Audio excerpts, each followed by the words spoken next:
remember I said this morning that we would be making this very real. And so we've invited David Mullings, who is the founder and CEO of Blue Partners, Capital Partners in Florida. Welcome, David. Thank you for having me.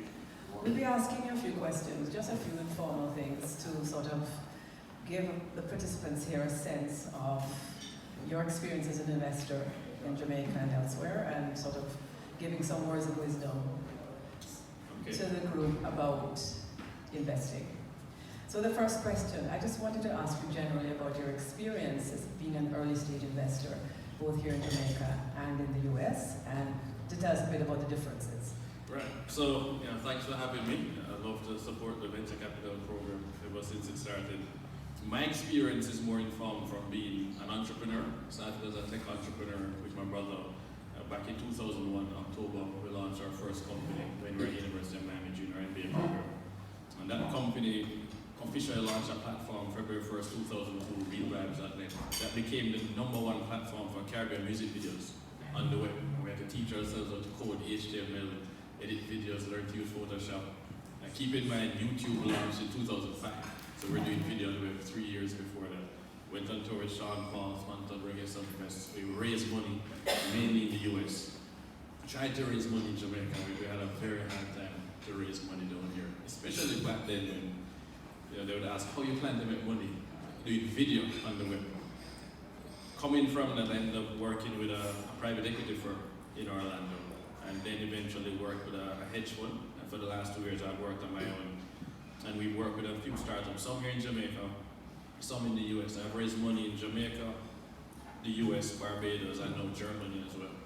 And the differences are more than we realize, but there are a lot more similarities that we don't notice. Germany is actually much more similar to Jamaica than the US, where in the US, they expect you to fail pretty much. They understand the power law, where the idea is if you have 20 startups, a good chunk of them are going to fail. So usually if you think of 10 companies, you invest in 10, 7 fail and lose all of their money, right? 2 return exactly what you had put in, and 1 is Facebook. So the one company returns the entire fund and a multiple. The investors are prepared for that. They don't know which one we're going to lose. Jamaican investors don't think that way. Unfortunately, we've been raised in an environment where you could just get 20% returns a year by buying government bonds. They're now transitioning from that, but they still now focus on private equity type deals and real estate. They expect that we go up and to the right. So the experience in Jamaica for me has been both on the investing side. We're finding companies that are not necessarily investor ready. I'm a mentor of the Bradson Center of Entrepreneurship since day one. That has been helpful, but we need more of that. One alone is not enough. We need more incubators, more accelerators. We don't really have true angel investor groups that are the first seed money in, right? There's 3 people you raise money from at the start: friends, families, and fools. Those are the first 3 people that put in money, and that's standard. After that, you then raise money from the angel investors in a seed round. And that means that they don't actually necessarily have product market fit. You're not generating money right away. You're still going to be failing. You're still learning. And it's called a J curve. It looks like J. You know this. So our fund is supposed to be 10 years. Because it takes about 10 years to build a business, 7 years roughly. The first 4 years is investing. You're spending money, you're testing different markets, you're testing what you're trying to do, trying to find customers and figure out product market fit. Then it takes off. The analogy I try to use in Jamaica for these investors that don't pay attention to J curves is if you're building a toll road, we have to design the road first, right? You get approval, you build the road, and then you can start charging the money. So I have to spend money up front to build the road, and then after that I get to start charging a toll. But that's how a company works. I need to build a product or build a service. Eventually I can start charging. So it's been harder because we essentially have to treat it like a company builder program in Jamaica and the wider Caribbean. We're doing some stuff with some in Barbados now. So we brought on someone in the US. Her name is Aurelia Cruz. Aurelia worked with Rocker Labs. They just did the Bolt scooter. They have a company builder program where you bring an idea or an early stage company. They help you put together the team, and then they help you figure out how to become a good CEO or help you find a good CEO. And then literally hand-hold it through the process. I think we have found that it's harder to find coachable entrepreneurs, coachable founders in the Caribbean. It is hard in the US, it's even harder out here because we don't have a culture of having worked in startups, we don't have a culture of supporting failure. We look down on failure in Jamaica versus in the US, certainly in Silicon Valley. They kind of love failure actually. I've had enough investors when we had our first company and they say, hey, you want to raise this money? Tell me about the last company you tried and how it failed. I was like, no, this is the first one. Like, oh, well, we're not giving you any money. I was like, why? This is a good idea, we'll have some traction. They're like, yeah, but if you haven't failed yet, the odds are this is the one that's going to fail. So come back after you fail. I was like, oh wow, I didn't think about it that way. So, and then the last one I would say, so you can move to the next question, is we don't have enough entrepreneurs that try to understand how the investor thinks. So you are convinced you have a brilliant idea, and that there's this massive market for it, and that you are the right person to do it. But you don't even understand when the entrepreneur says, well, we want to use a preferred share to invest in a company, or what's their vesting schedule, and it's like, what's that? Well, you need to do as many things as possible to prevent somebody from saying no. I mean, pretend like you're going on a date. If I go and try and talk to the person that I'm kind of like, first I need to look presentable, or they're probably going to say no. So let's try and get that off the table. Just as many things as possible where they can say yes, okay, well this person look like they mean business, they sound like they mean business. We tend to ask entrepreneurs, what was the last book you read to help you, business book that you read? And if they can't answer that, that's already a no then. You're not trying to be a better entrepreneur. Nobody's born a CEO. You have to read, you have to learn, you have to be willing to open your mind. Great. Thank you so much. This morning we talked a little bit briefly about impact investing. Yes. I know this is near and dear to you. Could you talk a little bit about your involvement with that and Bloomaho Ventures? So impact investing, I'm glad you spoke about it. Most people, we talked about CSR, corporate social responsibility back in the day. Then we started talking about ESG, environmental, social and governance. Now the new term is impact investing, or social value investing is where it's now moving to. But we have spoken to these individuals in the Caribbean, in the US, a number of them wanted to invest back into Africa. We have made a targeted athletes and entertainers of color that we have access to. Some NBA players, some rappers and so on. And we actually have one Jamaican, I can say, Alistair from TOK is one of our investors as well. And so the idea was that these American guys want to support black business, right? Diversity is a big thing, and they wanted to invest into Africa. I was like, guys, I don't know why. We want to support black business when we invest is going to have a positive impact on those communities.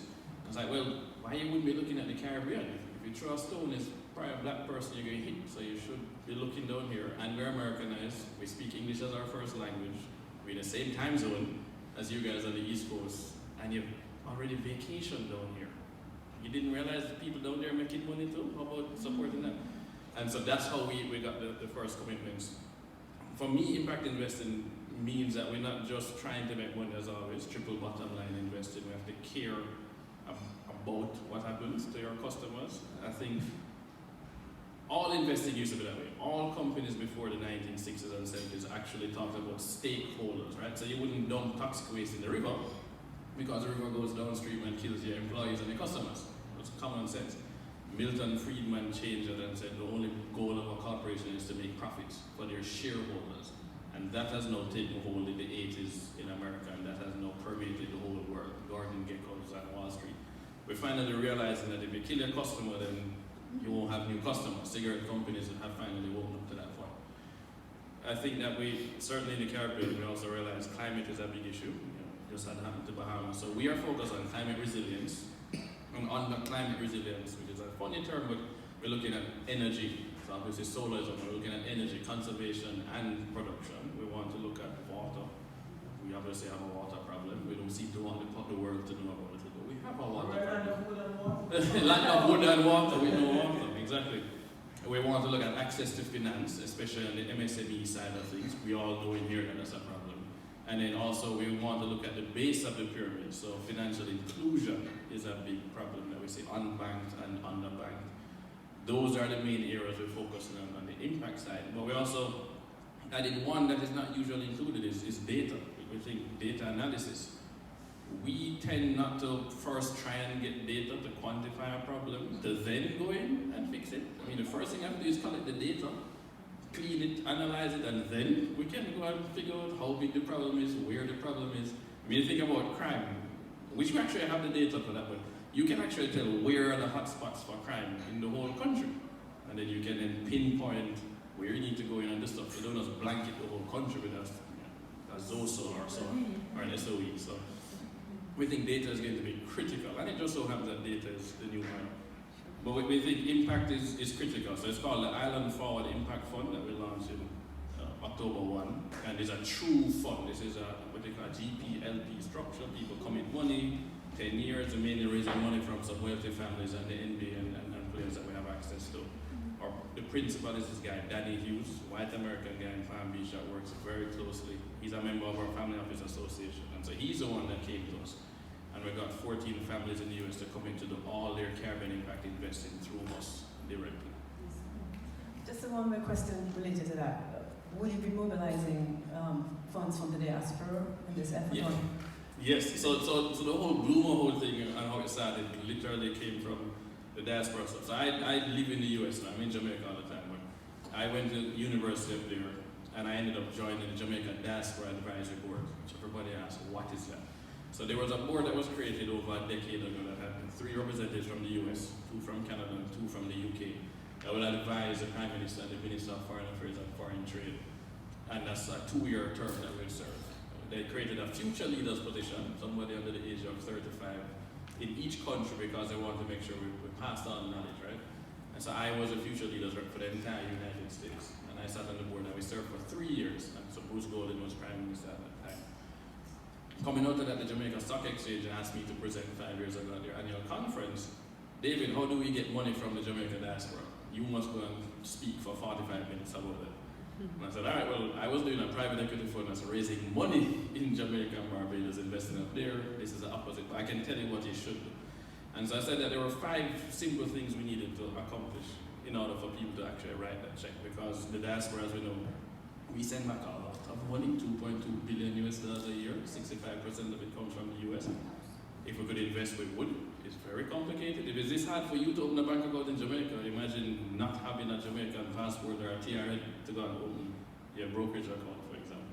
So I said, number 1 is that it can't be run by the government. We don't want a government diaspora bond because we don't trust the government. And the government should be making investment. If we did a diaspora bond for education, we would do that. For health, we would do that. For security, we would do that. Not for investments. The government definitely don't know to invest, right? Here's Jamaica, sugar company in Jamaica. We could just name all of them. They can't run business. So we don't trust them. So it has to be privately managed. The second one that we're saying to people is that you have to have a Jamaican that had experience in the financial service industry in Jamaica but understands finance and is based in the US to help lead it. And so I worked at Jamaica National, and that's why I felt that that was needed. You have to know the actual lay of the land. Most of us in the diaspora, unfortunately, have left and never looked back and end up even badmouthing the country. I think we need somewhere that actually comes down and spends time down here. The third thing is that they need to have a local financial partner that the diaspora trusts. They need a name. I mean, we've seen issues, obviously, I won't call it names, but we've seen issues where there are people running, say they're running investment for, schemes. And even in the US, we had Bernie Madoff. I mean, if he could pull it off, wow. So people are a bit worried. So they say, all right, if I'm going to give my money to a Jamaican or a Jamaican firm who is a partner. So we work with JMB and Jane Fund Managers for both private and public. Jane Fund Managers manages our public stuff. JMB helps us with private deals.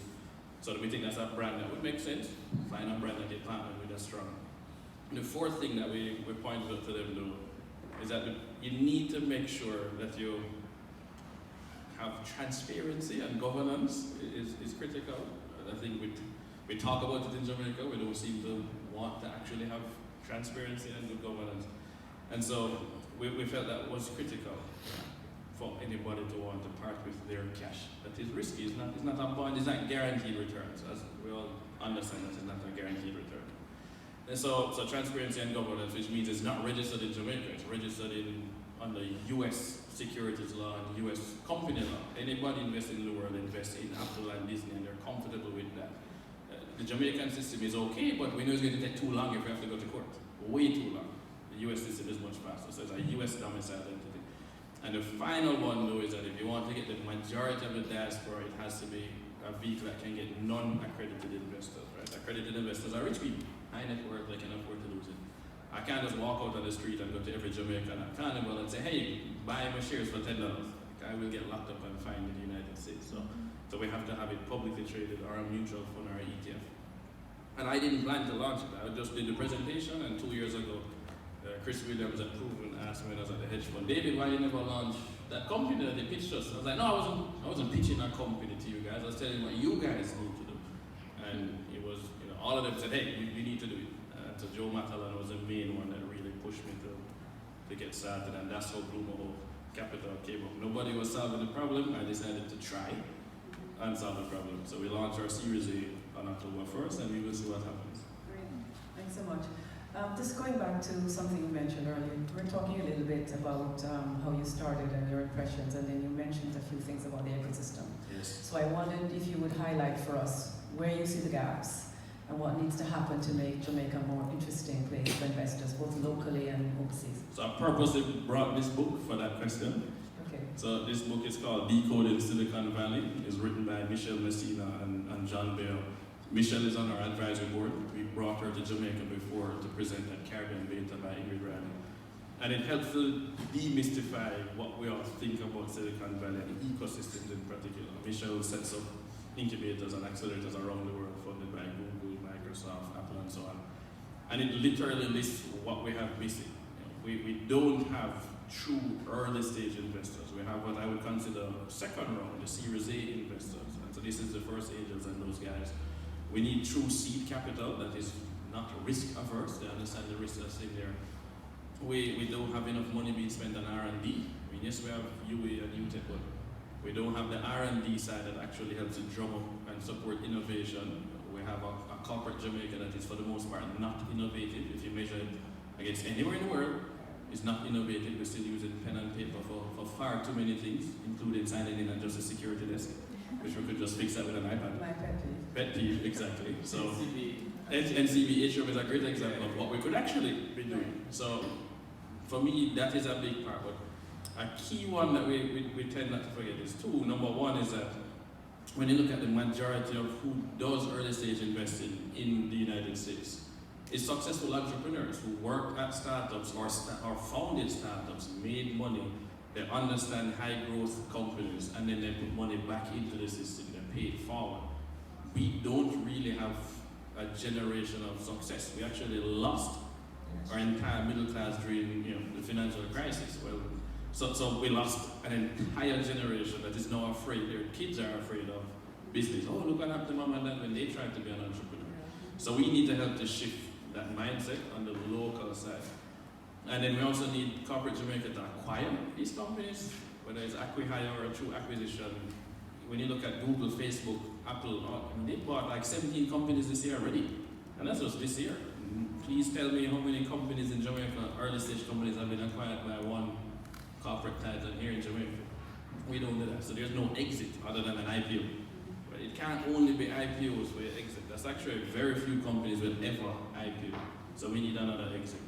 On the international side, to get people to look at Jamaica and the wider Caribbean, we first have to be honest. We are tiny, less than 3 million people. Right? If you look at the Dominican Republic alone, it's more than the entire English-speaking Caribbean population. And we tend to not think about it, right? It's called LAC, Latin America and Caribbean region. We are last because we have entire cities in Colombia and Argentina and Chile larger than the whole of Jamaica. So we need to first recognize that we are small and we need to cut through the noise and get them to look at us and reshape and change the narrative. There's no longer sun, sea, and sex. We have to also look at our group back. We need to get people to realize that we are more than just sprinting, we are more than just Bob Marley, we are more than just weed. Jampro is doing some of that now. They're reaching out, I know, to Silicon Valley, Jamaicans that are there. But most Americans, most VCs don't know that we enter the Microsoft Imagine Cup and place in first, second, third every year. We need to promote that. We need to actually be boastful about that stuff, the same way we talk about gold medals in 100 meter and world records. So I think that, but we are not raised to do that. We are taught, right, that the higher monkey climb, the more in back they show. We are taught not to talk about ourselves, except for sprinting. We will boast to the whole world, say we are the baddest. We're quiet about everything else. So we need to change what people actually see. We need to market ourselves better. You use a great term, you said innovation tourism. That's what we need to do. We need to invite them down, spend 3 days, have them go to UTech and UA and NCU, come to Branson Center and see what's happening. Oh, I didn't know. And the last thing I think we have to do is get people to realize that while we're small, it's an advantage, not a disadvantage. We are the perfect R&D hub for any North American company, right? If you think of the base of the pyramid, it's the same in any country. The problems we have in Jamaica for middle class and working class are the same problems I have in Ghana, it's the same problems I have in Colombia. So come here, where we are more nimble and we're smaller, you can test it here perfectly, where your R&D lab, and then you can expand to the rest of the region, and then eventually hit Latin America, then you can move to Africa. But Americans aren't going to be able to solve problems for Jamaicans or Colombians. First world countries, developed countries can't solve our problems. We need to have individual solutions. The VCs know that the majority of the world is minority. The majority of the world is emerging markets. So come to the most nimble one that you already love because we have amazing beaches and you love our music. Invest in the companies here and then help us scale out. Perfect. Thank you so much. One final question, because I'd like to open it up to the floor for questions. What advice would you give an entrepreneur? Bring it down to basics now. We're looking for investment. Right. What are your sort of key words of wisdom for them? So it's 4 things that matter. The most important 4 things that matter to the investors and should matter to entrepreneurs are, number 1 is people. Nobody invests in one person. They invest in a team. So who are the people? Who are your advisory board? Who is your mentors? We don't necessarily need a board of directors, but who are your advisors? Who are your mentors? Who is going to be added to your team to help you scale? So people is the single and first one. Second one is strategy.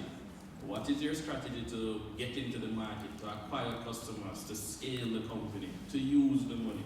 So strategy is second. People, strategy. But then execution. How do you actually plan to execute the strategy? And a strategy is only what you put on paper. You actually have to do it. And how are you going to manage when you inevitably hit a plateau?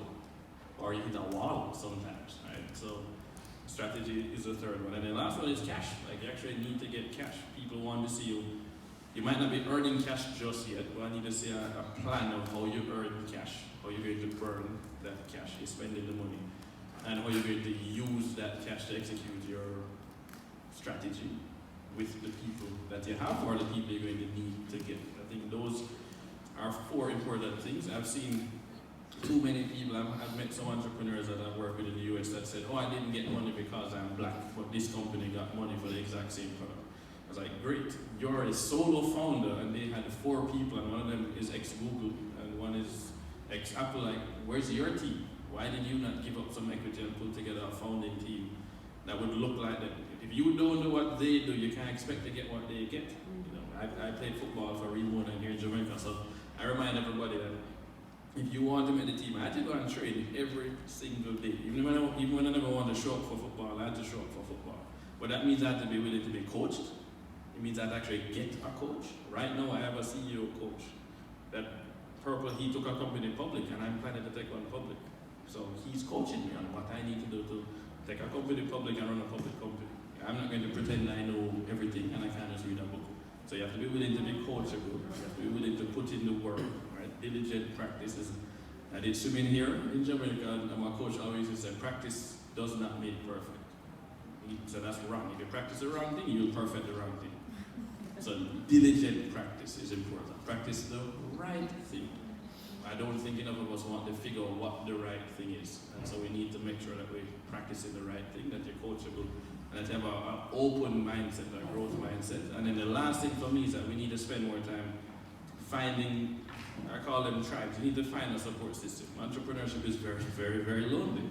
It is extremely hard to go to your wife or your husband or your parents or your friends who are 9-to-5 workers, always been 9-to-5, and say, well, you know, this deal never got through right now, or this struggling, or the bank account overdraft right now. And they just like, oh, why don't you just get a 9-to-5 job? Why don't you just give up?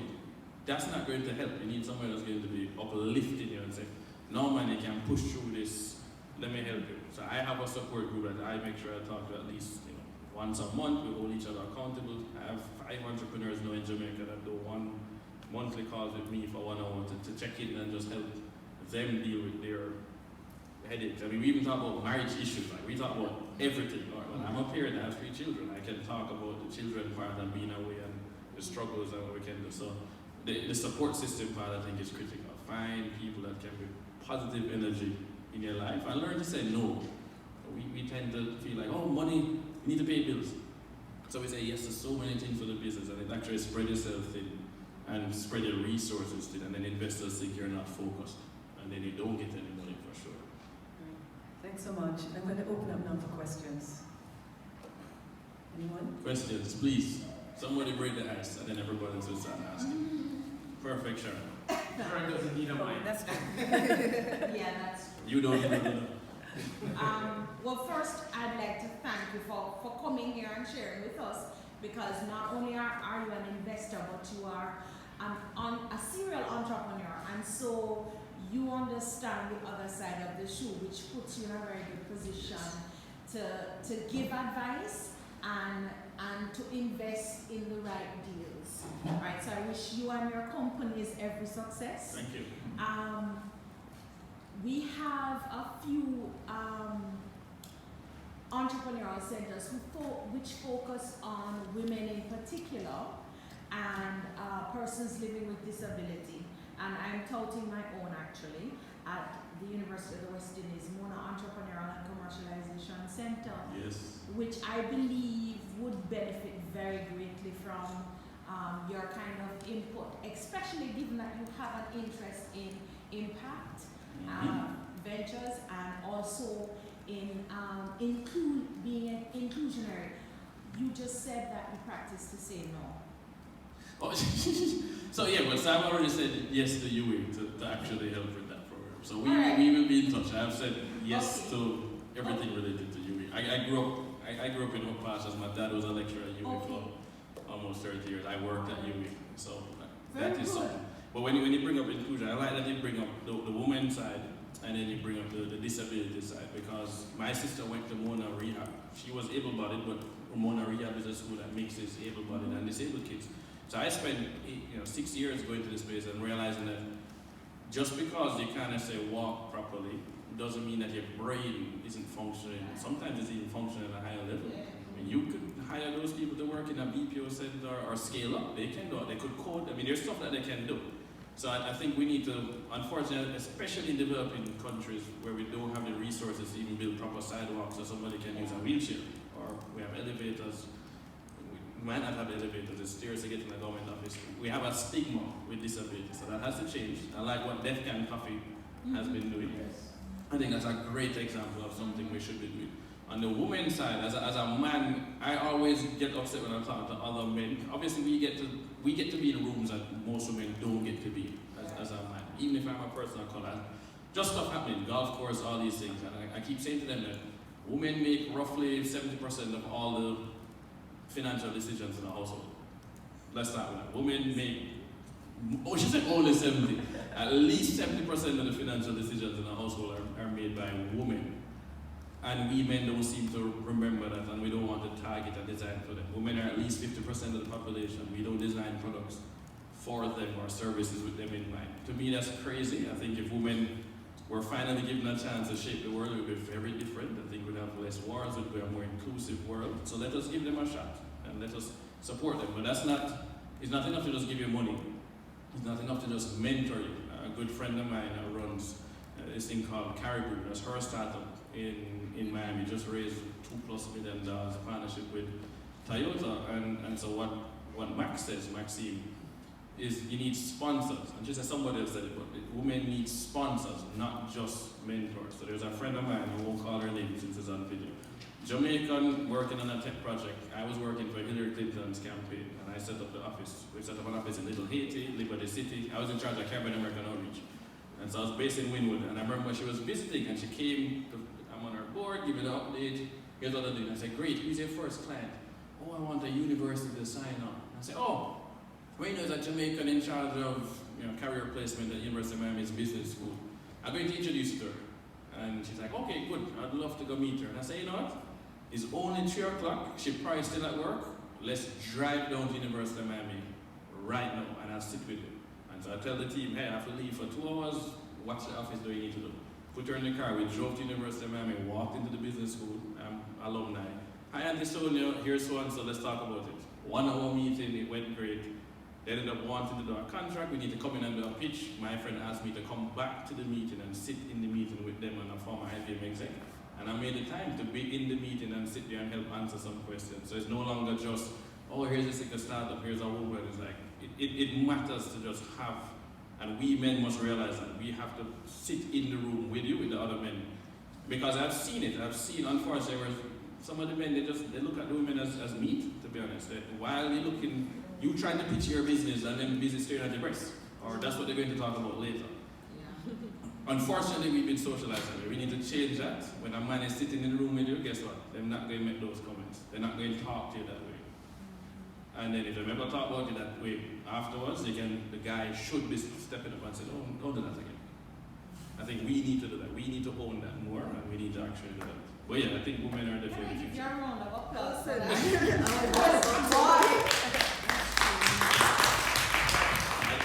I am here to talk to things. Next question. No. Sit there. Yeah, man. So I didn't understand the dynamics, but now that. Yeah, man. Those dynamics, I think, is. Yeah, man. More questions. I just wanted to know how do we make a pitch to Bloom? Or how you make a pitch? David at bloomerhocapital.com. And then literally if you Google me, you can find LinkedIn, Facebook, Twitter, Instagram. My phone number is public and I'm hiding from nobody. You literally can get the number. It rings on my office, and rings on my cell phone when I travel. But David at bloomerhocapital.com. Another question over there. Yeah. What would you say your greatest or biggest failure is? My biggest failure. Yes. Well, it's not a business failure though. So you talk want my greatest business failure? Yes. Because I definitely had one. No, it was the last firm that we tried to set up. It was our greatest failure. I mean, we raised $770,000 US over 3 years from Jamaica, Barbados, and Miami to start by buying a bunch of companies, buy a mobile app development firm in the US that would then set up a shop here in Jamaica so we could outsource stuff similar to BPO, and then we wanted to list it on the stock exchange. If you Google it, there's a great article about that. What's the In name? the Gleaner. What's the name of it? Oh, Keystone Augusta was what we had created. And so we were very public about what we're doing, raised money, and we've lost every single cent because of something in due diligence that was hidden from us. With the CEO of the company we bought, and it taught us a really, really good lesson about due diligence. Thankfully, we have investors that understood the risk they were taking, and because of the way I am, they've all been converted into shareholders for this company, pretty much. The ones we want to keep, I should say. The ones who understood the risk. But that is definitely our greatest failure, was me coming up with an idea of building a board, spending $55,000 to do a private placement memorandum, flying to Barbados and raising money from some of the wealthiest people there, raising money from some well-known names in Jamaica, and then falling flat on their face. I mean, this is, it's on camera, I don't care. It will eventually come on. I want to talk about it, but I mean, car repossessed levels of, yes, problem, failure, and having to figure out how to overcome that and call it parents and say, hey, rent can't pay this month. That was definitely a great exercise in failure and learning what we did wrong. But it's not really a failure if you learn from the mistakes. And the fact that we have basically out of the 14, we have 12 of them still here with us as advisors, and very excited what we're doing next. I think we did the right thing to do it, but it was tough. And I've never had anything on the business side that tough.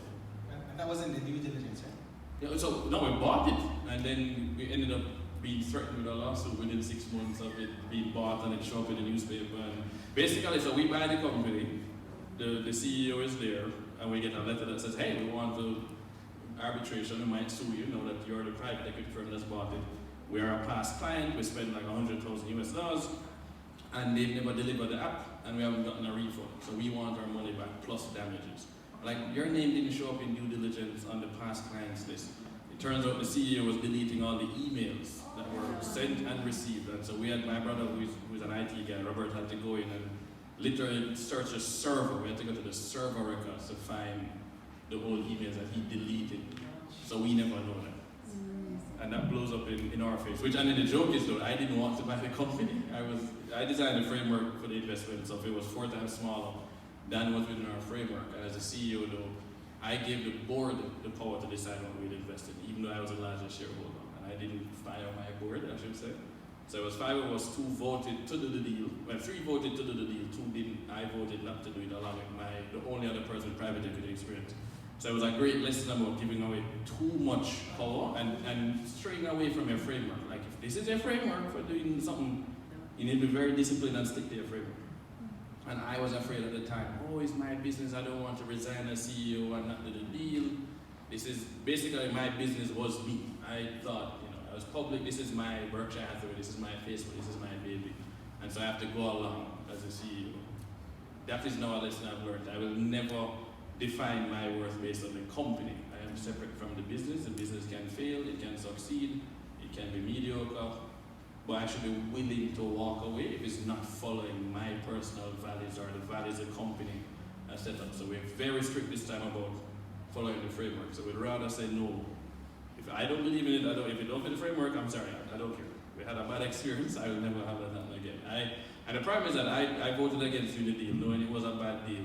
We ended up doing it, it blows up in our face, and my name is the only name that really didn't come, because I own my company and the CEO. So you have to suck it up, and that actually is what it means being a CEO. You have to take responsibility, even when you weren't responsible. And so my dad, who was one of our investors who lost money, it was very clear to me that I need to write down every failure I've had since I was 15 in sports and business and figure out a way to not blame anybody else. I have to figure out a way to only blame myself. I think too many of us try to blame where we're born, how much money we have, or we blame everything else except saying, well, what can I do to change the situation? And so that's why I said I should have resigned, or I should have done this, or I should have pushed back. It's my fault. I built the board. I was the one that built a board that had 3 non-private equity people for a private equity firm. Then allow them decision making over investments. I was stupid. So yeah, that is by far the biggest failure. That's very... Which is not very public. It's the first time I've talked about it. Thanks for being honest about that. We're here to be honest. I'm an open book. I don't want to pretend for anybody here. I think they need to understand the reality of entrepreneurship and how hard it is. Any follow-up question? Yeah, thank you so much for that, man. That was... I'm going to edit on that part. If you don't mind, I would like keep one going. short follow-up question. As a CEO, I mean, starting an entity and growing an entity, you have the team is absolutely important. So you have the founder's dream. So you start with a dream, but sometimes you have internal challenges.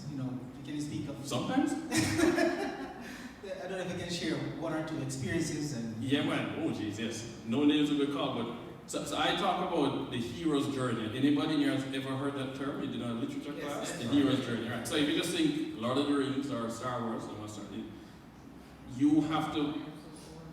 They're so old. No, the Lord of the Rings movies just came. Come on, Star Wars is old, but the idea is that you have this worldly fantasy, is what Steve Schwarzman calls it, from Blackstone. So you have your entrepreneurial dream, and start going out into the world.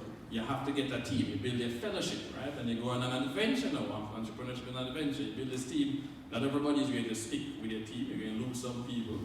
But more importantly, you have to go through some sort of trial. You have to have a failure, right? So this is like the 2 towers part, where you don't win. Or it literally follows that. And I agree, you said 2 towers, the one that's actually the best option, I tell people.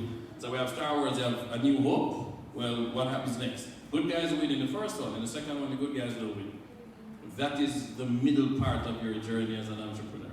You cannot always win. And then you end up having the Return of the Jedi part, where hopefully you win.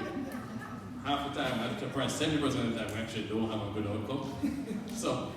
But in my opinion, the entrepreneurial journey is the hero's journey. So we have had problems where there was no alignment. I've had to get rid of a whole team in the past, the initial founding team, or I've gotten involved with a startup where it turns out the CEO was a non-fundable CEO, let's put it that way. The CEO spent more time going on Tinder dates than in the program, learn to be a CEO, and actually said me to all the CEO stuff. I'm not the CEO, I'm an advisor.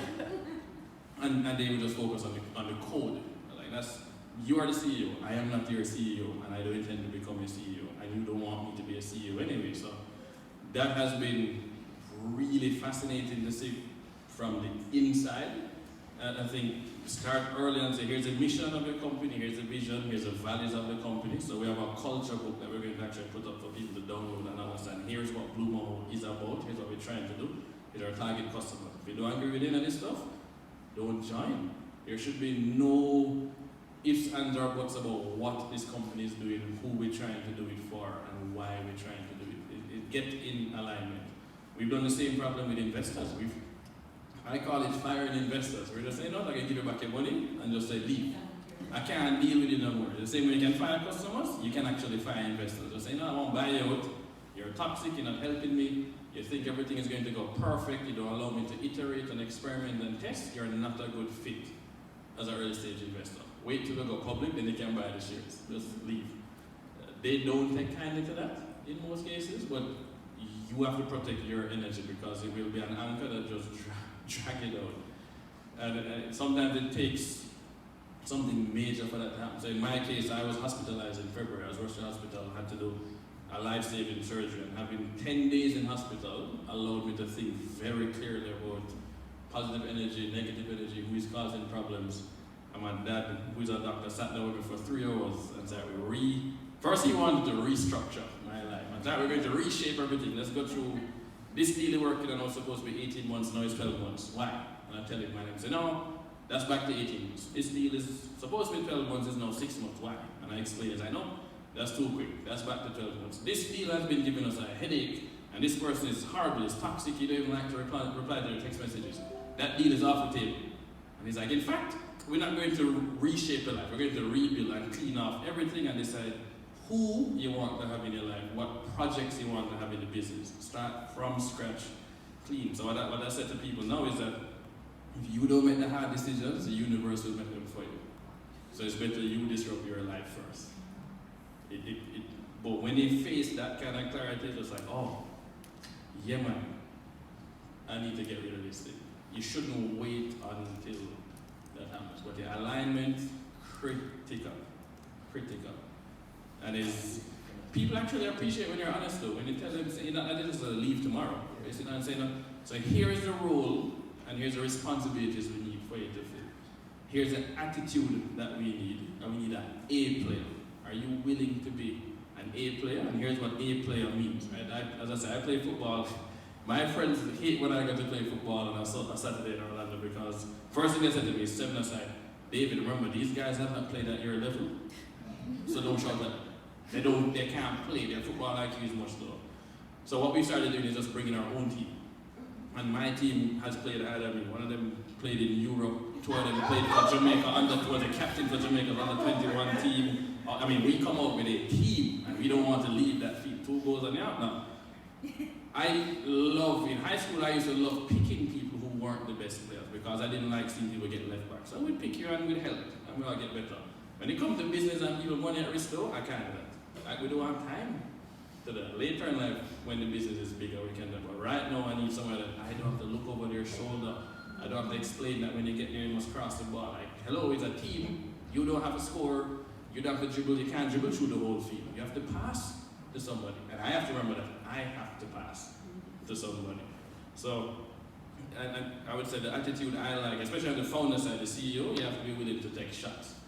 When I played here, I played the Jamaica National Real Morning. I was the leading goal scorer that year for the business house, Kasafa business house. And I never forgot, the newspaper came and asked me, man, how you score so much more goals than all the other players? Like, you're 10 goals ahead of the next nearest player. How?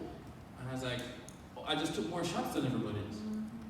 I don't put me near the thing, I'm going to take a shot. I don't care. You know, Dad asked me how I meet Michael Leach or Alvin Hill, all these people that I know. And I was like, because they were there, and I walk up to them and talk to them. Like, you know, I tell Dad, I was like, Dad, you know they still use their right hand to wipe the bottom too, right? Like normal, and actually like when people treat them as normal. Don't be afraid to walk up to somebody, introduce yourself, talk to them, ask for a business card. That is how you meet these people. Take a shot. What's the worst that can happen? Right? You ask the person to go, the worst that happens, they say no. Well, you know better off, or you know worse off. You have to get in that mindset, just not be afraid to take a shot. So it's the same thing when you have an alignment problem. Talk to them. What's the worst that can happen? They leave. Is that a bad thing? No, that's actually good. That's good. Don't be afraid. More questions. Any other These two tables quiet.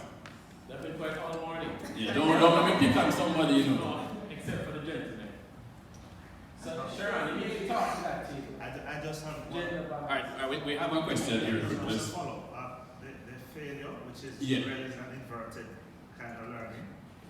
How long did it take you to, business-wise, to recover? Still recovering. We mean, what define recovery? Define recovery. Mental recovery or financial recovery? Which one? Financial. Whoa, still recovering. No. And the reputational recovery was at least a bit quicker, but the mental recovery was tough. And I had to go and talk, I think we don't talk enough about mental health and entrepreneurs, which is why I bring up the whole need to have a support system. And I had to go out and see a therapist. Why did this happen? I'm not, I don't teach people money, I'm nice to everybody, actually too nice to everybody. Why this happened to me is not fair. When your self-worth is tied in with the business and it was so public, it hurts. It almost eliminates your self-esteem. You don't hurt yourself, you chop it to pieces pretty much, and you have to rebuild yourself. So I think that took a good 3 years.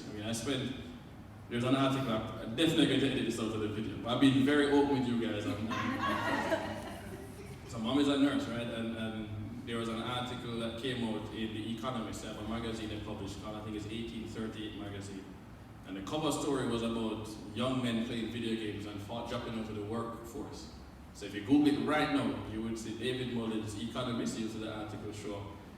And it talked about living in a digital world. It starts off by saying David Mullings, and then goes in, that's the opening sentence, David Mullings, and talks about our failure with the business and the fact that I started playing this video game called Destiny.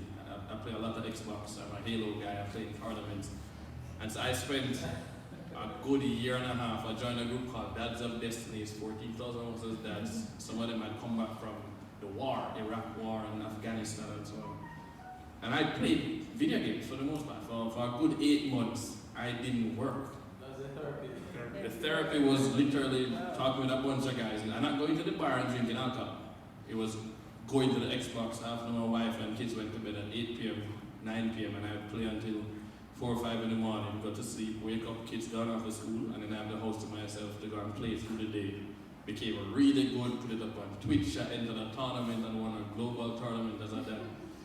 So it was fun. And then what I used was I have a YouTube channel, David Vibes, that's my name, right? And I would make montages using my video editing skills from back in the day. I'd pick a song, I'd go and shoot content in the game and then edit it and post it online and get views. And it was fun, but that literally is what I did. I won't tell you the website because my wife still doesn't know it. But you can input on this website, you can input somebody's game attack for PlayStation or Xbox. You can see how many hours they've wasted on that game. The total number of hours that I spent playing on that game in a 2-year span adds up to roughly 35 days, full session. 3,300 plus hours of playing that game. So I'm really, really good at it now, and I love it. And my kids watch me play it, but that was the lowest that I've ever sunk. And that was the second time it happened. It happened with Real Vibes, funny enough. And I think this is an important story. We scaled too quickly, right? We were paying $180 a month for our server space, and we got 1 terabyte. 1 terabyte of bandwidth back in the day. So that was a lot for them. But you'd pay $1 per gig above each terabyte, above the terabytes that you use. And we got to be extras in the film Too Fast, Too Furious. And so we asked John Singleton permission to take photos and post them online and say, hey man, post a picture. So me, like a genius in marketing, reached out to IGN.com, the largest men's website for gaming and movies, and said, hey, we have pictures exclusive, we wanted to post them. I said, no, we'll write an article, put up 3 of the pictures, you, Paul Walker, all this stuff, and then link to your website for the rest of the photos. And we said, great, all these people are going to come to the photos and then watch the Sean Paul videos for his latest song. So this was June it happened. July came when we had my brother's American Expresses where the $180 bill goes per month. And we get that bill, the end of June, bills his card automatically, $4,000 US, straight to his card. We were paying $180, $4,000, boom. And American Express is not a credit card. You pay that every 30 days. So we had to find the money. So we just watched the bank account and was like, uh-oh, crap. But anyway, we're getting traffic. We must can get some investors, we must can get some advertising now. It's not fast enough. Next month, July, come, the bill hit, straight to his card, $6,000 went straight to his card. Our traffic had skyrocketed from 100,000 people to 1.2 million unique visitors to this website. People loving the videos. I was like, crap. So August 3rd, I remember the server people called me and said, hey, Mr. Mullings, your bandwidth is done, the 1 terabyte, what do you want us to do? I was like, plug it out. I'm like, what do you mean? I was like, plug the server onto the wall. and they said, you know what that do? I was like, yeah, we won't get a $10,000 bill at the end of the month. And so we just plug out the server and shut down the website. And we were in an apartment in Pembroke Pines at the time, my brother and I remember for about a week we didn't even open the curtains. We just couldn't believe what happened. I'm like, holy crap, $10,000 burn up. When he thought we scaling, this is great. No, we scaled too fast, man. I'm like, crap. Don't leave. And I remember mom called me to check on us. And mom was like, yeah man, how you guys doing? You know that you shut down the website and you're trying to decide what you're doing next. Like, oh mom, I can solve that problem simple. I just find a bridge and jump off right in front of her. And I'm joking, but she's a nurse that works at a mental health facility. Within 30 minutes, mom, knock, show, pizza, two large pizza, open the curtains, no, you have to leave the house, take us out to the movies and say, no, you can't wallow in your failure. You're going to have to overcome it. And then we went and took jobs just part-time. Because when somebody says, yes, you're hireable, it's like, oh, geez, man, I just failed, but I feel good now. Somebody will need to pay me. And so that's part of the reason I took the Hillary Clinton job. I was offered a job, and I said, somebody actually want me. I'll take it. And I got to build a team, and I felt valuable again. So the article ends with the good story of me actually, his private equity firm failed, and then he ended up working with the Clinton campaign. So it ends on a good note, but it's a really tough read. But yeah, man, rough journey, fun journey. I wouldn't have it any other way. That's why I'm sitting right here in front of you. Everybody, I usually get asked the question of regrets. What regrets do you have? If you have any regrets, what would you do different? I say nothing. There's nothing I should do different. I watch the movie Butterfly Effect. I'm really afraid of changing one little thing in the past, and it wouldn't be here. I wouldn't be sitting in front of you. I wouldn't have the experience to share. I've said that to my wife in the past, where she said, oh, if you had pursued your football career, maybe you'd have done well. I was like, yeah, but I wouldn't have met you. Because I would have been off playing in Europe or Jamaica and not met you at college or at the party. I was like, think about that. I was like, oh, I never thought about that. Great. Any final questions? Back table. Yeah, the back table is very good. Back left, back right. Come on, guys. One. What's the email address? What's the email address for Real Vibes? We have Real Vibes Studios. Well, now, mine is Bloomerhole Capital. David at bloomerholecapital.com. That's not a real question. We need a real question. David, one last question. Yes. I'm running out of time. Yeah, man. But this one we had a conversation about trust between investors and entrepreneurs. And I think we're struggling with that locally. Yes. Can you give us some insight on why you have to go overseas to set up this thing on a base locally? So the reason we did that wasn't because of trust, though, in terms of setting overseas. I don't think it's fair for Jamaicans in Jamaica to spend their money to set up a company in the US that's going to bring money from the US to invest down here. Nobody in Jamaica needs me to help them invest in the Jamaica Stock Exchange. So the problem we were solving doesn't require Jamaicans on the ground. We need Jamaicans over there to solve that specific problem. The companies that we want to invest in, though, they are involved in some of them, or they're not putting the money into there. And I think there is a lack of trust, but it's more because of a lack of understanding. If they were thinking, these local investors were thinking bigger, thinking more globally, spending time at the same family office events I go to, or our Emerge Americas conference in Miami, spend time around VCs and the biggest angel investors there, then you would see things differently. You would see Jamaica as an R&D hub that can expand to Ghana, the Spanish-speaking Caribbean, and Latin America. I think there are too few companies in Jamaica in general that have even measured themselves globally. We worship some of these companies here locally, and to us, it's a joke. I've had enough people in America say to me, so David, what's the size of the Jamaica Stock Exchange? Since you plan to go down there and invest, what's the size of the exchange? I was like, oh, it's roughly the size of Chipotle. Chipotle, as a publicly traded company, is roughly the entire Jamaica Stock Exchange. The entire stock exchange. Wow. And so they just look at me like, all right, so you're going to be this little piece of our portfolio that we can't give you a ton of money. We'll move the whole market, but that's our point. That's why we need to go into private companies, though. Because most people are not listed on the stock market. Most of the opportunities that exist in Jamaica are not publicly traded. Perfect. You have indicated that the most in Jamaica, what we know about is the IPO as being the exit strategy. Right. What are the other exit strategies that we should know about? So first you should be thinking about the exit. Let me just start with that. You don't, in a head you can, but don't publicly tell them about it. I'm starting this to sell it. So one is sell it to somebody, right? Sell it to a private equity firm or sell it to a larger company. I mean, you can start a company and eventually sell it to Proven, for example. That's realistic. That actually can make sense. You can IPO, so you can list it and have the public involved and keep scaling. Or you can actually have somebody buy into the company, but you keep owning it. So you might own 60%, they own 40%, and then you just stay private though and scale. We have a lot of companies actually like that, where they've taken on private investors, and they don't do a press release and not talking about that. They don't know who actually owns a piece. Another option is just not sell the company ever. Like we have most of the wealth in the Caribbean is created from family-owned businesses being passed down through the families.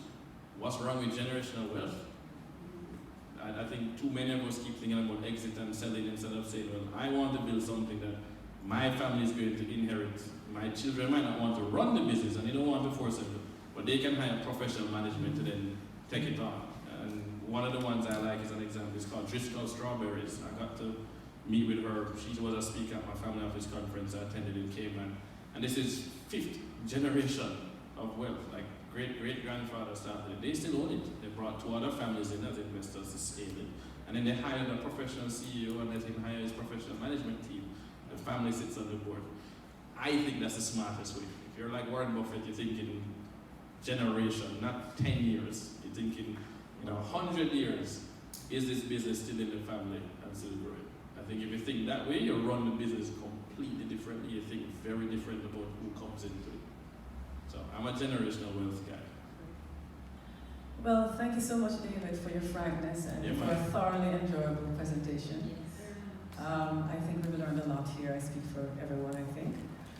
And hopefully we'll have you again. Hope is not a strategy. Good point. We'll have you again. Thank you very much for having me.